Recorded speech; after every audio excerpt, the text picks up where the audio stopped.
What an amazing family has moved in underneath us. Tell me, have you ever been drowned by your downstairs neighbors? No, I'm sure you haven't. But this one managed to make all the sewage spill onto our bathroom floor. It stinks, not to mention all the stuff that came out of there. They've burned 3 times, drowned 10 times for sure. They've been burglarized, at the very least. The police were in the neighborhood for about a week. I can't say that it's tedious to answer questions from the police, but when it piles up, it's just a nightmare. That's how they lived. Mom, Dad, and a 13-year-old son who, regardless of my wishes, introduced me to his musical taste every night when his parents went to work. Where his father worked, I don't know, but his mother was a nurse at the hospital across the street. I was 15 at the time, and I came down with a sore throat. The hospital had a terrible reputation. Fatalities at least 3 times a month. People who were perfectly healthy, they died in their sleep or had a heart attack. And the main thing is that in the statistics, most deaths were, as I later found out, my neighbor. Now guess who was giving me the shots, drunk and with shaky hands, of course. She injected me anywhere but a vein. Within a week, my hands were covered in holes. I complained to the head doctor and to the head nurse. But the woman with a haughty look told me that they have a turnover of jobs, there is no one to work. She's giving everyone in this department a raise, and I'll be patient. That's exactly what she said. All right, we'll be patient. Once again, when the nurse came to give me an injection and stabbed me half my arm, I told her everything I thought about her son, and her husband. Although I had no complaints about my husband, I kicked her out of the room saying that I refuse injections. After that, the head doctor came and told me to pack my things and go home, as if you are already healthy and there is nothing to occupy your bed. My roommate, a beautiful 45-year-old woman, tried to defend me, but nothing worked. I was supposed to be discharged the next day. Well, deciding that I had nothing more to lose, I was going to compromise the auntie over a drink and file a complaint with the police. My roommate fully supported me and promised to cover for me if I wasn't discovered in the ward. I took my cell phone with camera and set off from my 5th ward. I walked through the 1st floor, went up to the 2nd floor, and headed for the nurse's room, where they were probably already playing cards or drinking alcohol. First, I tiptoed over to their room, turned on the tape recorder and started listening. Very loud laughter and foul language jokes fell on my ears. Then the laughter gradually subsided and they began to whisper restlessly. So from the 9th ward, the aunt will soon fade away. In the 7th, let her lie down for another week. But in the 9th, it's time to respect everyone. Yeah, what's up with the aunt? We'll take the heart and kidneys, about $200,000. I'll inject Regina in 5's arm with the fungus medicine tomorrow. One more thing. She'll be ready by tonight. Listen, that girl in room 5 kicked me out today. She refused our shots. We need kidneys and she won't take them. I was hoping to get her in by Thursday. Trouble. Is she still sleeping here tonight? Yeah. Give her a last-minute IV with some killer stuff. She'll be ready tomorrow. Okay, I pushed myself so hard against the wall that my foot slipped and I fell to the floor, unfortunately loudly.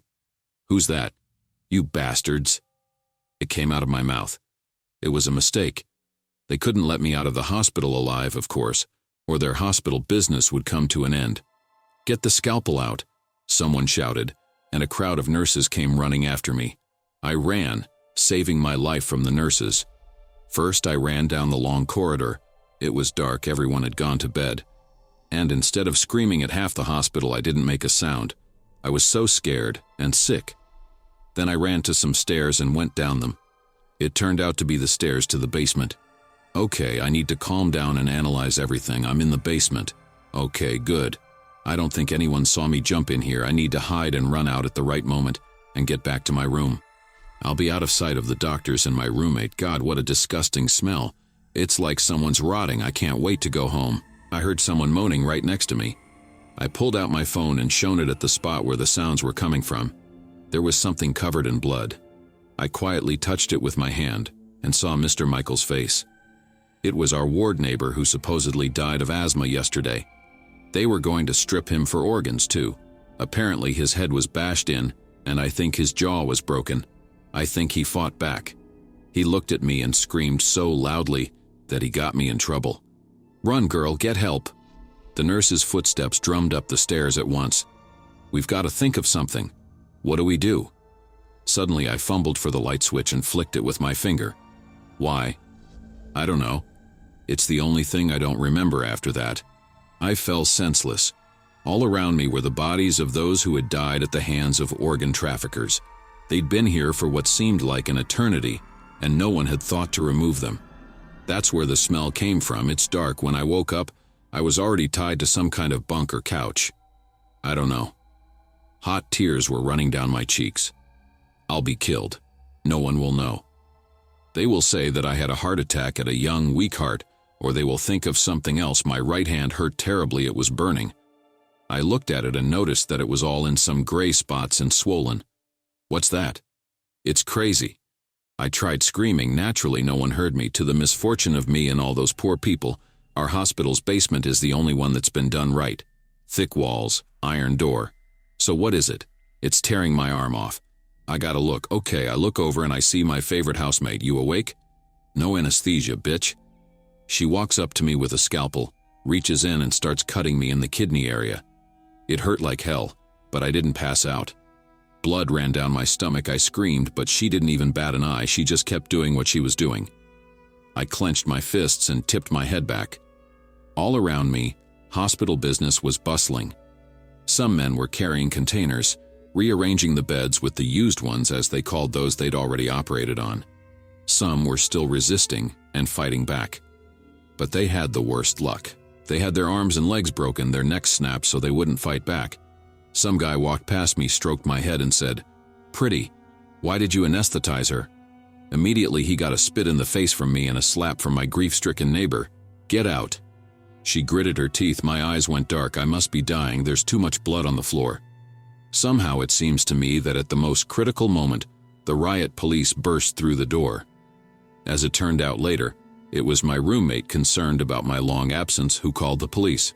She came out of the room and asked the nurses where I was, but they said my parents had taken me home. This, of course, was a lie. The neighbor called the police. I was lucky, well, almost. One of my kidneys was damaged and I had to have a transplant, thanks to my roommate. What happened to my hand? It turns out that when I fell and passed out, I twisted my arm and it was broken in 4 places. Terrible, isn't it?